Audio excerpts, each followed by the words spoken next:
Okay, so this is the senior dashboard. You guys are going to be accessing this a lot, whether you plan on going to college or going straight into the workforce. After school, there are lots of different links on here for all of you. This link is located in several different places. Right now, it's not in there yet, I don't think, but it's going to be in your Tiger Day class. It is already located on the school counseling website. I'll show you that real quick. That's one easy way to get to it. If you go to the high school, and then you go to school counseling. If you scroll down to the bottom, it will say senior dashboard right here under college and career. Okay, it is also located when you log into Naviance. It is located as a link on the bottom of your screen there as well. Okay, so let me get back to that. Okay, there we go. All right, so there's lots of different links on here. This first link is called your Senior Survival Guide. We're going to be getting more into that here in just a minute, but just to be aware, there's lots of other links on here. The first one I want to show you is this senior timeline. I'm just going to go over that super quickly. This is something you guys have had access to for a while, and I believe we sent it out last year to juniors, but this just kind of gives you a good timeline of, hey, this is what you should be doing spring of your junior year, summer before senior year, and fall. If you haven't done some of these things in the spring of junior year and summer before, that's okay. You still have a little bit of time to catch up, but just kind of know that's sort of a good timeline for you guys to be going through. Okay, when you look, there's some other links here. This is your quick link to your Naviance homepage. You guys should be familiar with that by now. You did use this again on last Friday to do your resume. That is how you get into Naviance. Parchment is where you can order transcripts at any time, and you can order those for scholarships, college applications. Some jobs might want those. So all kinds of ways to get your transcript at any time. Common App is one way to apply to colleges. Mrs. Cooper is going to be talking more about that in a little bit. This is a quick link to scholarship, different sort of scholarship websites. Actually, this will take you straight to the Yorktown website, and we'll talk more about that here in a little bit. FAFSA is where you're going to fill out your federal student aid for anybody going to college next year. Everyone has to fill that out. That'll be a quick link for you. 21st Century Scholars. If you are a 21st Century Scholar, don't forget that you do have scholar success or activities that you have to do each year. So you need to be doing those. If you're a 21st Century Scholar, you have to have all of those done by the end of the year. SAT and ACT, here's a quick link to get to those websites to register for those tests. What's the plan is where you're going to talk about when you get into college, or if you're going into the military or workforce, you're going to be telling us about that here. And then this graduating with class link is something that is provided by Mrs. Gilliam and Mrs. Scott. Those are your senior class sponsors, and they will be giving you updated information, and we'll keep that on this website at all times, okay? So that's going to be lots of quick links for you. Today, we're going to be mostly going through this senior survival guide. So when you click on that link, it will take you to a document that looks like this. And this is just kind of like a housing for all of these different links. This has pretty much all the information you would need on it throughout the years as students have asked us questions and needed things. We've put all of this information into a document. So if you do have questions throughout the year, we would like for you to first go to this document and look to see if your answers are there. But if you cannot find the answer to the question that you need, then you can definitely email one of us, okay? All right, so starting out, the graduation progress and future planning, that's actually what you're doing right now, that we're having one of those meetings with you right now. Sometimes in the past, we've done those in the library with you guys, but obviously things are a little bit different this year. So we think this is still gonna be a good opportunity to get this information out to you. So that's what we're doing now. Graduation progress, hopefully you guys remember what that is. You guys all have a graduation progress document that lives in PowerSchool. So I don't want you to do this right now, but at some time soon, maybe in the next week or so, we would like for all of you to log into your graduation progress document and be looking to make sure that those look updated. I think we actually don't have them all updated yet, but we will be doing those probably by when, Mrs. Cooper, do you think we'll have all of those updated? Uh-oh, I can't hear you. by September 1st. Okay, September 1st, all of those will be updated. So after September 1st, we want everybody to log in. Once you log into PowerSchool, on the left-hand side, there will be a little button that looks like a graduation cap, and you're going to click on that, and then it's going to pull up a document that looks similar to this. Hopefully you guys all remember seeing this. Just a couple reminders up here at the top. Once you log in and see this document, it will say your diploma type. If you think you are going towards a different diploma type than what is listed, you really need to be emailing Mrs. Cooper or I and asking about that, because this is the diploma type we think you're going towards. Just a quick reminder, any box that's X'd out is a semester credit earned. And by the time you graduate, you want to get all of those credits, all those boxes checked off. So typically for most seniors at this point, if you look at English, you've got 6 of your boxes checked off, and then you've got 2 more to finish your senior year because you have 2 more semesters left. Looking on down through here, don't forget your second semester of PE credit. A lot of you sometimes want to flex out of PE by doing a season of a sport. That is fine, but you do have to fill out a form. You don't just automatically get that credit. So if you're planning on getting your PE2 credit by using a flex form, please make sure you stop by the counseling office and pick up that form and get that into us as soon as possible. Don't forget too, as you scroll on down, there is that counselor comment section. Just a reminder, we do put lots of notes in there, like maybe if you need to repeat a class to get a certain grade for academic honors or different things like that, we put lots of comments in there. So make sure you're scrolling all the way down to the bottom and looking at that section. Okay, so after September 1st, please be looking in there and checking to make sure what we put is accurate. Hopefully it is, but you know, we're human beings too, so it doesn't hurt to double check. Okay, back to the senior survival guide.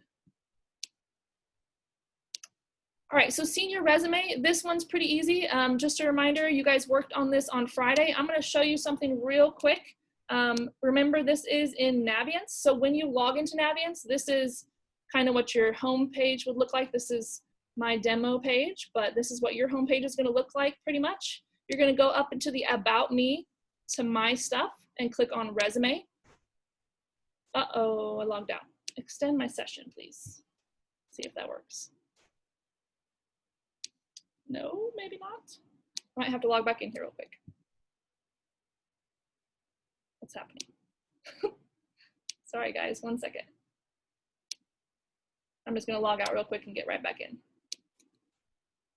Okay, so a lot of you hopefully have worked on your resume already. You should all have.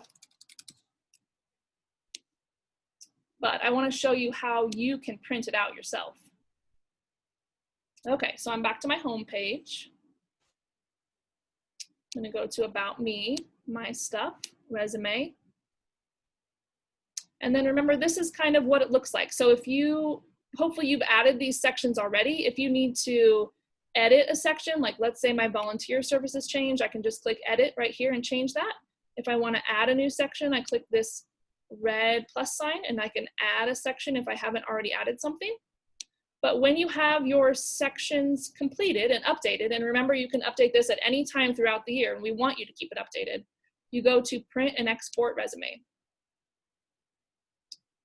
So I have already saved a resume, but if you, let me show you how to do that real quick. You can hit the red plus sign again, and it'll show you different templates. You can preview what that template might look like. It's just the formatting of the resume, but you're going to, let's say I want to title mine Stephanie Belcher number 2 and continue. And then you have the ability to add or not add certain sections. Like let's say a job application just wants to see your resume with your work experience and that's it. So I could just check my work experience and just save the resume, or I could check all these sections, save the resume, and then you can download the PDF and just print it from there. Okay, so we want you guys to keep that updated, but just wanted to show you how to do that because it was a little bit tricky to save it and print it. All right, back to Senior Survival Guide. Let's see, make sure I'm covering everything I wanted to cover here. Oh, just a reminder that the stuff in your resume in Naviance, all your teachers can see that too. Your teachers have access to Naviance, and if you need like a letter of recommendation or something like that, and the counselors can see that as well, of course, then we can use that information for doing letters of recommendation, but also scholarship applications. And when Mrs. Cooper and I are filling out things for your college, we will use that information as well. Okay, learn the lingo. This link here, so when you're applying to colleges, sometimes there's a lot of words that you may not have heard from before, and it may get a little bit confusing. So I want to show you this link here. Okay, this will give you a rundown of a lot of the terms associated with applying to college. And one in particular I want to kind of highlight is the difference between early action and early decision. My internet's kind of slow today. So when you look on down here, there's early action and early decision. A lot of you on your survey that you did on Friday said that you were doing early decision or early action, and I want to make sure that you guys know the difference. So you kind of want to think of early decision as maybe not the bad way to go, but you just need to be really cautious. When you say you want to apply to a college with early decision, that is a binding agreement. So if you get accepted there, you have to go there. So you really don't want to do that unless you're 100% sure that that's the college you want to go to. In both early action and early decision, you get admission decisions early, but this ED is the binding one. So just be really careful when you're applying to college about selecting that. It's okay to do if that's where you 100% want to go, okay? If anybody has questions about that, don't forget to be writing down your questions, and we will take those questions at the end, okay? All right. Oh, somebody's calling me, I'm not answering. All right, one more thing here. All right, my last section to talk about, and then I'm going to turn it over to Mrs. Cooper, but I'm going to talk to you a little bit more about taking the test. So this may be a kind of a hot topic for some of you. Some of you may have been trying to take the SAT or ACT last spring, and then maybe your test got canceled. If you haven't already done that and you do plan on going to college, we do recommend that you take that pretty soon. You will notice that I kind of highlighted here, the next session for the SAT is August 29th, and luckily the College Board has waived the late registration fee for that, so you still can sign up if you want to take that August 29th. You still have until the 18th to register. There are a few other dates coming up, but just a reminder to those of you who are planning on applying to college, there is a November 1st priority deadline that a lot of colleges use, which just means that they want you to apply by November 1st to get, for your best chance of getting in, okay? So if you do want to apply by that November 1st deadline, then the last really SAT that we recommend is the one that begins in the beginning of October, because you won't have your test scores back if you're applying later than that, if you take the test later than that, sorry. So if you want to get that November 1st deadline to apply to colleges, make sure you take the test by October. I think it's like the first weekend in October, I think. So sorry, I don't have my dates up with me, but it's the first weekend in October. Okay, what else do I want to say that? I know that some colleges are being a little bit more lax about the SAT, and so you might have heard like Ball State doesn't require you to take the SAT anymore. I believe IU changed as well. I would just caution you if you're thinking about just skipping the SAT altogether, because there are still a lot of scholarships that are tied to those SAT scores. So just be careful about that. If you think, well, I don't need to take the SAT, I would still recommend taking it, even though you might not need it for that college. Okay, there are still a lot of colleges that do require it. Okay, I think I'm going to turn it over to Mrs. Cooper. Okay, thank you, Mrs. Belcher. I did look up that date. It was October 3rd. So you were right. The first weekend in October is the SAT. Okay, so the next section is finding a career. Obviously, we don't expect that all of you have your career settled on, that you may not know exactly what you want to do, and that's absolutely fine. If you're still in that explorer phase of trying to understand what it is that you want to do to make money once you leave us, the Find a Career section, that's for you. So obviously we have Naviance in there. We're a firm believer that Naviance is an excellent tool. It is your account. You're able to log in and explore as much as you need to. We're kind of asking you to do certain things in there because we think that that helps you try to understand a little bit better about what careers match you, your personality, and things like that. But you're able to go on and look at any of the assessments that you want to on your own. If you see something on there but you don't have access to it, message your counselor. It's probably something that we can assign to you individually. If you think it will help you with your career search, we're happy to do that.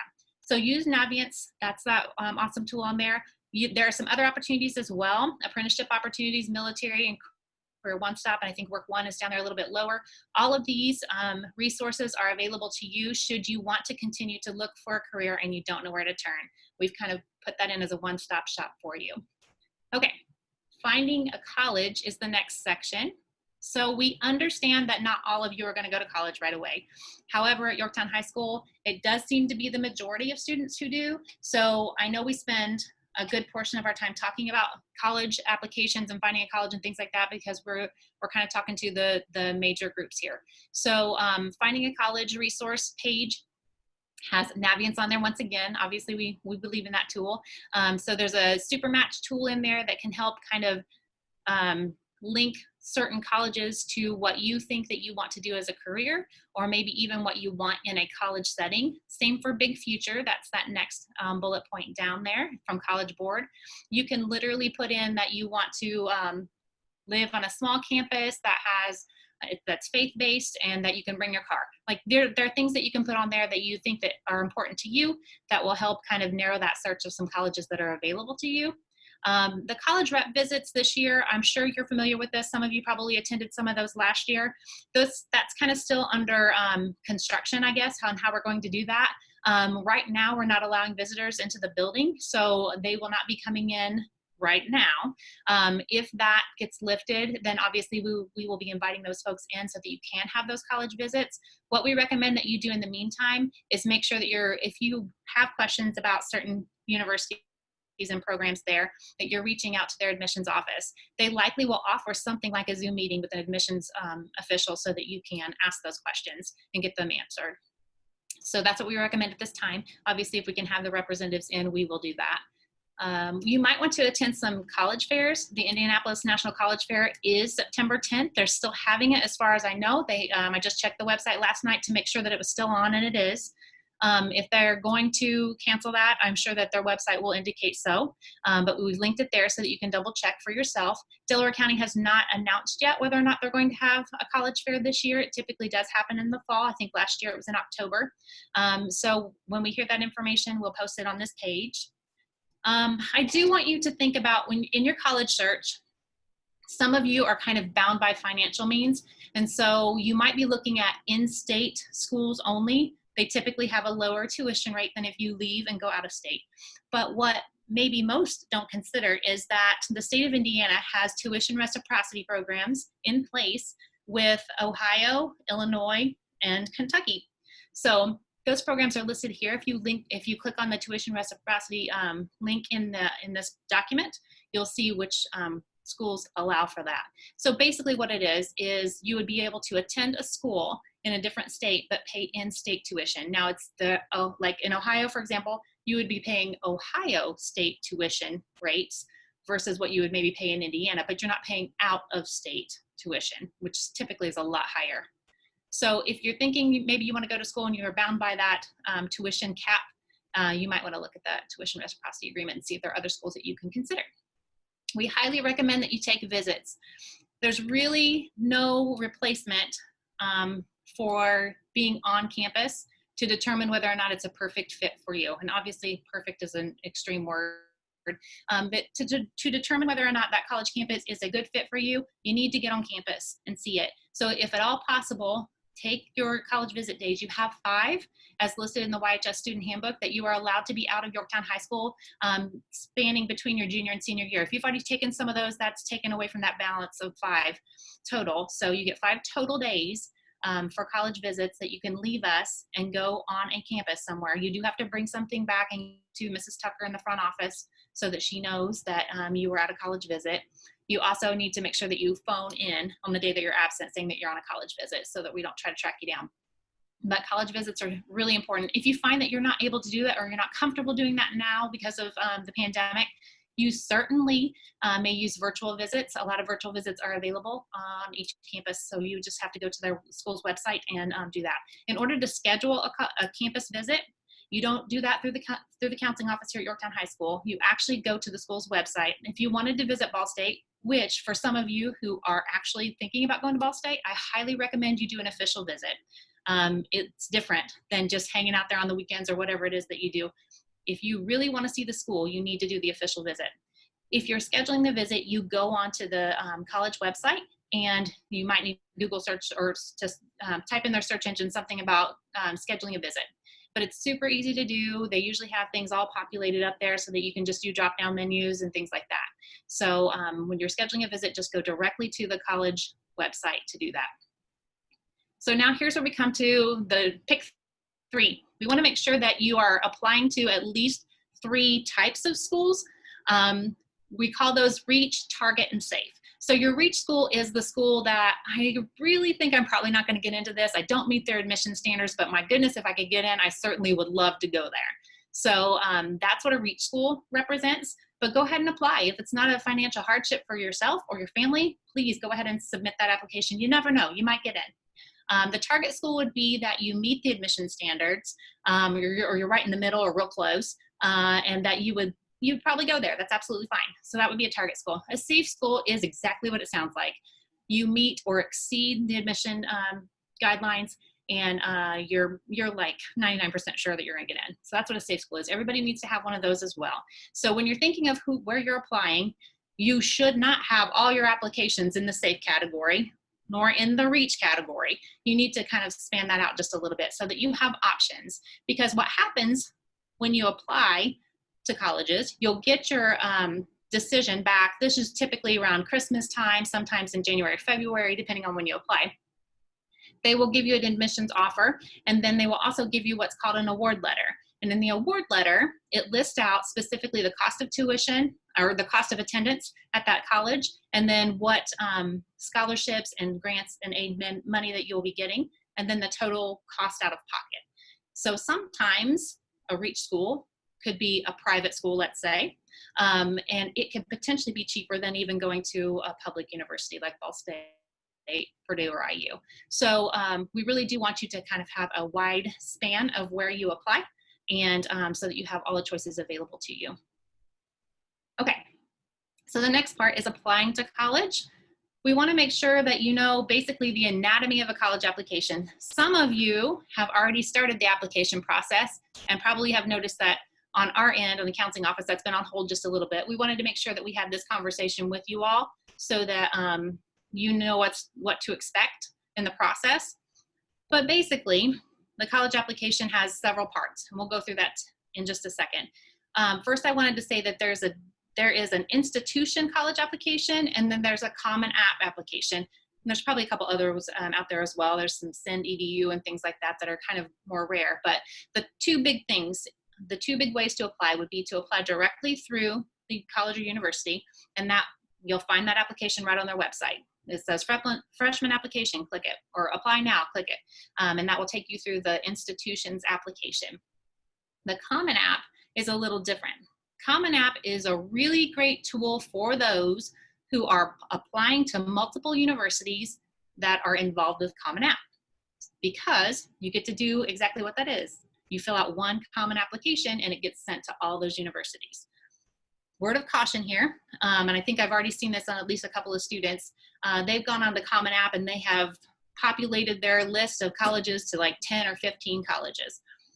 If you intend to actually apply to all 10 or 15 colleges, that's great. Know that you will be paying a college application fee for each individual university that has that's listed on there, as long as they have an application fee.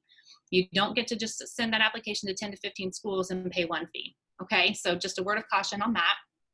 Also, if you're not planning on actually making that application or completing an application on Common App, don't list the school yet.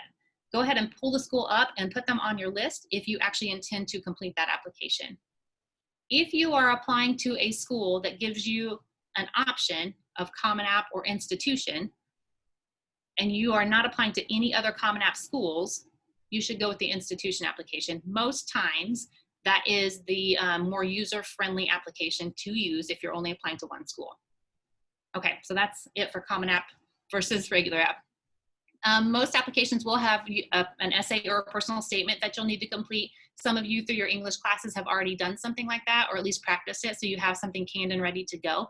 Typically, it has to do with the most influential person in your life, or describe an area where you have overcome a great trauma, or some sort of like tragedy or something like that. They will want you to comment on those items. Do use spell check and proofread. I did speak with a Butler admission officer a couple of years ago, and they said that that was one of their biggest pet peeves because, and like I had listed in here, a volunteer couch isn't really a thing, I don't think. So even though they ran that through spell check, couch is a word, so it didn't get caught. So just make sure that you also proofread when you do that. Also, I had a student several years ago who said that if they could just get to Miami of Ohio, it was their favorite university. If they could just get admitted, it would be the greatest thing in their life, and on and on and on and on. But they actually sent that personal statement to Butler. So that was kind of a no-no. So make sure that you're looking through exactly what it is that you're sending, making sure that its intended audience is getting the right essay and things like that. Each application will have an application fee most of the time. There are a few schools that either will have no application fee whatsoever, always, or they may waive their fee during certain times. Some of them have waived them during College Go Week, although that's kind of rare anymore. But some will offer like kind of promotional ones at the beginning, early on. They'll say, if you apply now or you apply through these means, then you can apply for free. And that's absolutely fine if you want to do something like that. For anybody who's experiencing any sort of financial hardship, it might be possible that your counselor would be able to arrange a fee waiver for you. You just need to either stop us, kind of check with us, or send us a message on Canvas, and that's fine. We can look into that for you. It might not apply to you, but if you think that you're experiencing a financial hardship, let us know. Requesting a transcript. I know Mrs. Belcher mentioned this a little bit earlier. All transcript requests go through Parchment. You will have college admissions officers or material from the college that says, contact your counselor and have them send a transcript. Well, that's not the way we do it here, because you have an online tool that you can do at 7 p.m. on a Friday night, because I know that's what you're doing on Friday nights. Go ahead and log into Parchment. You've been doing this since you've been a student at Yorktown, at least once a semester. In homeroom, we have you log into Parchment and to order your transcript. You order your transcript to be sent to that school. So if you're applying to Ball State, you would order transcript to be sent to Ball State. Now, it's not instant. They're actually human eyes that see your request, and they process it usually within 72 hours. They'll release that transcript to that school. You can always go back in after a few days and check, hey, did that get processed? Because Parchment's really good about telling you where your request is, waiting for sending school or already delivered to university or something along those lines.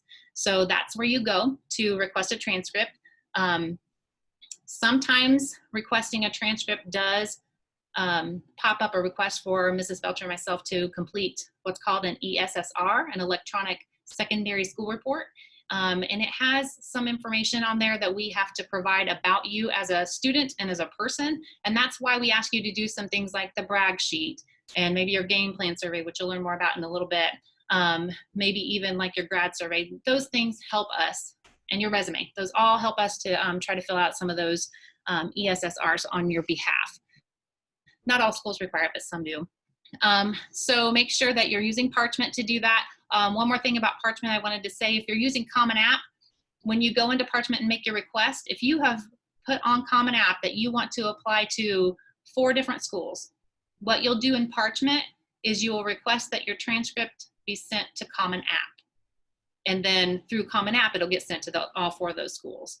So you'll need your Common App ID. If you don't know what that is, that's because you haven't even set up an account yet in Common App, and you don't have to. But if that applies to you, if you're using Common App, that's how you use Parchment in association with Common App. Okay, so the secondary school report, that has to do with your class rank, your GPA, your senior schedules listed on there, a couple of other things that we report on our end.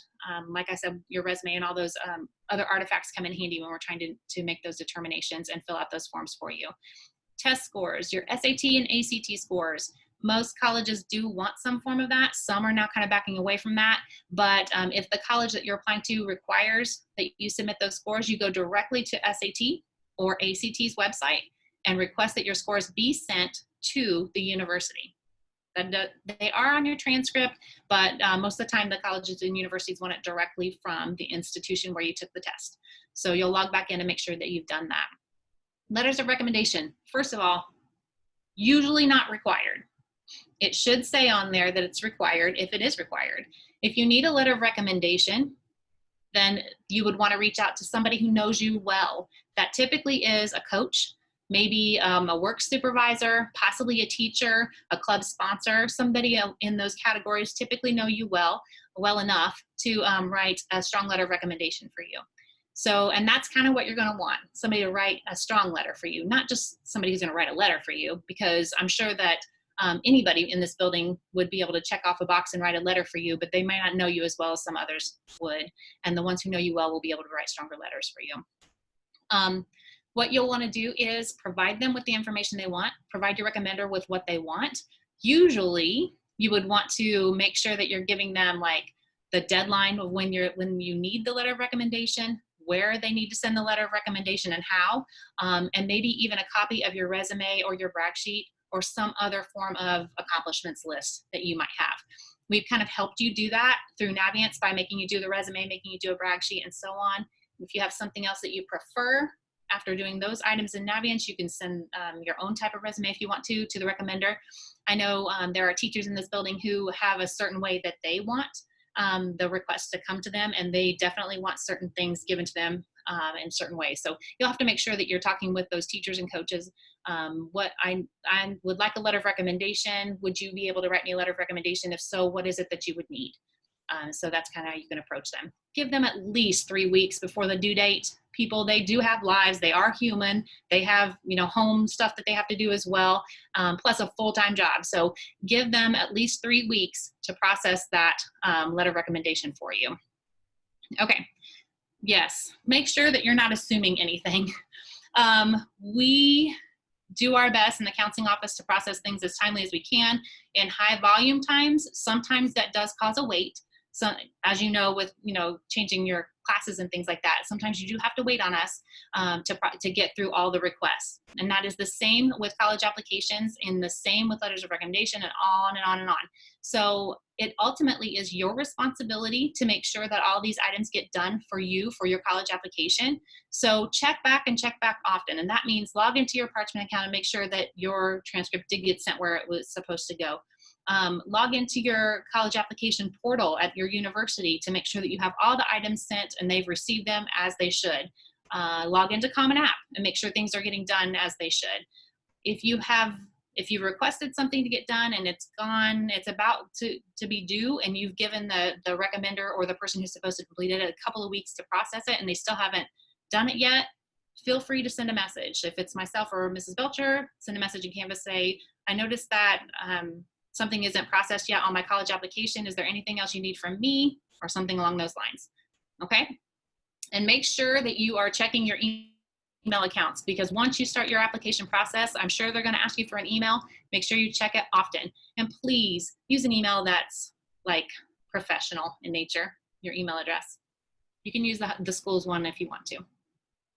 Okay. The next thing that we want to touch on is the game plan survey and graduation survey. This is kind of new this year. So if you know somebody from last year's senior class, they did not complete these 2 items. These are actually going to be your assignments after our Zoom meeting today, after we conclude the Q&A session, and maybe you take a short break. These are the 2 items you will be completing today. I get that we give you lots of surveys. I understand that. But I'm telling you, they all serve a purpose. So make sure that you are answering all the questions. Just because you think, oh, that other survey asked me this, I get to skip this. Please don't do that. We need the information in all the different formats that we're sending it to you. But basically, the game plan survey is going to, and the graduation survey, you're going to share information with us about what you intend to do when you leave us. And some of it will be what you are intending to do throughout this school year. You intend to apply to these colleges. You've already applied to these colleges and things like that. But this is your main way of communicating to the administrators and to the teachers about kind of where you are in the process of leaving us and becoming grown adults who are doing great things. So you'll see this information pop up in the next portion of your homeroom today. Paying for college. Several ways to pay for college. And I have heard over the years that I've been at Yorktown High School, I have at least one student each year who will tell me, I can't go to college because I can't afford it. There is a way for everybody to be able to afford college. That may include something along the lines of loans, which aren't the best. If you can avoid loans, that's great. But there are some loans out there that might actually help students and might not be overbearing as far as like, you know, the rest of your life that you're paying it off. So don't think that there isn't a way for you to go to college because of financial means. There's always some sort of way, some sort of package that can be put together. The first on this list is scholarships. Mrs. Belcher, is there anything else you wanted to say about Yorktown High School scholarships? Yeah, so there's a lot of scholarships out there. This information right here, a lot of this you will find on the counseling website as well, but this is just another way to access these. These links right here are all big search engine kind of websites where you can search for scholarships like nationwide and things like that. So those you can kind of search on your own. Up here at the top, there is a link to local scholarships. And this is a lot of the ones that we will post ourselves. So I update this document probably weekly with different scholarships. And I will put in here the ones that are due the soonest at the top. So the big one right now is this Lilly Endowment Community Foundation Scholarship. You probably all got a postcard in the mail about this, probably sometime in July. You did get a postcard as long as you live in Delaware County. So you do have to be a Delaware County resident for this one. But that's kind of one of the first big ones coming up. And then, you know, there's not a lot listed right now, but there will be lots more coming a little bit later this fall, and definitely early January, February is a big time for a lot of scholarships. So definitely keep checking this website. And then you can check these other big scholarship search websites as well on your own. The Community Foundation did put together kind of a helpful tips application, helpful tips for scholarship application. You can look through this. This is definitely something, if you are applying to that Lilly Community Foundation scholarship, you definitely want to look through this because they will give you lots of tips on what they want to see. So that's big to look through. A couple things that we didn't mention that just as I'm sitting here hearing Ms. Cooper talk, and myself too, I missed a couple things. So I wanted to say too, with the SAT and ACT, there are fee waivers for that as well. If you do need a fee waiver for that, please stop by and see us. And just with requesting your transcript, that's also good for NCAA too. A lot of students will email us and say, hey, can you send my transcript to NCAA? Again, that's something that you will do on your own. So, okay, I think that's it. Back to you. Okay. So yeah, and so the NCAA transcript, you just request that through Parchment, just the same. So turning in your CHIPS form, this is just a document that basically is allowing Yorktown High School to share your Social Security number with the Commission for Higher Ed through Indiana, the ones who process financial aid packages. And we have to share your Social Security number because it gets teamed with the type of diploma that you've earned. So if you are hoping to have any form of financial aid or grant aid or scholarship aid or anything like that, or if you're a 21st Century Scholar, we do have to have this form filled out and put on file so that we have your permission to share your Social Security number and your diploma type with the state of Indiana so that they can know how much aid to give to you. Because if you earn an honors diploma, you are eligible for 100% of the aid that you are eligible for anyway. If you earn a 440, you're eligible for 80% of that aid that you normally would be eligible for. So just so you know, we usually want that form turned back in before fall break if you can. We will have some hard copies in the counseling office. We don't have any yet, but we will have some available so that you don't have to print it out on your own. Most people don't have printers anymore, so we'll get those printed out as well. Filing your FAFSA. I know Mrs. Belcher mentioned this a little bit earlier, but this is the free application for federal student aid. I would say the majority of students should fill this out. I know that there are going to be families out there that say there's no way we'll qualify, so we're not even going to fill it out. But my counter to that is you never know what's going to happen. You could have life circumstances that change. You could lose a parent, you could add a sibling, you could, grandma might move into your house, a parent might have to go back to school at the same time you're going back to school. All of those things could change and potentially change if you would be eligible for aid to attend college as well. So if you get your FAFSA filed, even if you're not going to qualify for anything, it is on file, it met the deadline, it's good to go. Then if you have any of those life changes, those significant life changes that might impact your finances, you can add that on through the financial aid office at your school, your college, and tell them that I've had this change. They will do what's called a professional adjustment and use their professional judgment to decide whether or not you actually now qualify for aid when you didn't before. So that's my pitch for making sure that everybody files their FAFSA. They've made it really easy now. It kind of pulls your tax information from the previous year. It really is a pretty simple process. It takes a while to go through, but the process is pretty simple. We do typically have a financial aid night. Sometimes it's in the late fall, sometimes it's in the early spring semester, just whenever we can get somebody from Ball State's financial aid office to come out and meet with us. We will have that if you feel like you would want that. You can come and ask questions of the financial aid officer. We also have College Goals Sunday. That's not a Yorktown thing. That's a state of Indiana thing. College Goals Sunday happens typically in February. I don't know if the dates are on here yet or not, but there was one in the fall and the spring, I believe, last year. So that's great. So you can attend College Goals Sunday. Basically, if you're clicking on that link, you will see what the dates are. I think that they're not up yet, but when the dates populate on there, you will be able to go to, it's typically at Ivy Tech. You'll go to Ivy Tech with all of your login or financial information from your taxes from the past couple of years. You and your parents can go there and say, help me file the FAFSA. I don't know what I'm doing. If you've never done it before and it seems intimidating to you, let those folks help you. The College Goals Sunday is usually populated with financial aid professionals from across the state from all kinds of universities. So let them help you. It's absolutely free, and you can get that filed while you wait, basically. Okay, never pay to file your FAFSA. There will be places out there that will say, file it now for $49.99 or whatever the deal is. It is absolutely free. The first F in FAFSA stands for free. So never pay for that. Don't let your parents pay for it. It doesn't make any sense. Just a tip here about making the grade. I mentioned before about the honors diploma, and 100% of your need-based aid is you qualify for that, and Core 40 is 80%. But there are some merit scholarships out there, and they typically do look for some form of achievement, and that's typically GPA and or test scores, like SAT and ACT scores. So that's kind of, when you're looking at merit scholarships, that's what they're looking for. And you can search those in the search engines that Mrs. mentioned. You can put in test scores and GPA and see what you qualify for. Okay. Remember, keep jotting down those questions if you have any. Frequently asked questions document that's linked here in your senior survival guide does exactly what it says. Covers what we think are typical questions that students have asked over the years to us. They want to know who their class sponsors are. That's Mrs. Scott and Mrs. Gilliam. That hasn't changed. The graduation date is still being determined, as well as the senior recognition survey. We will get those dates populated in here as soon as we have confirmation from the school board and Dr. Henshaw what those are going to be.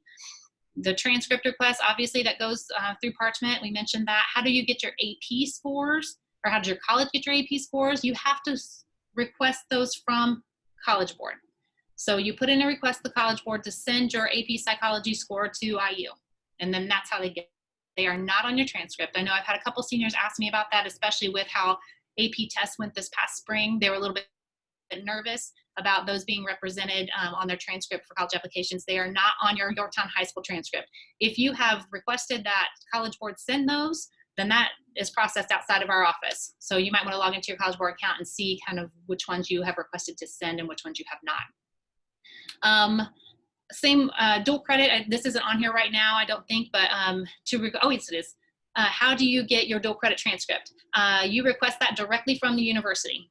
If you are going to be enrolled in Ms. Smith's dual credit this year, you will have an IU transcript from fall and a Vincennes transcript from spring. You will have to make a request to IU and a request to Vincennes to send those transcripts to wherever you're going to college. So that's how that goes. Your class will be listed on your high school transcript. It'll say, it'll make a mention about the fact that it's dual credit and which institution it came from, but that's not what the college wants. The college that you're going to will want a transcript from the college that you earned the credit from.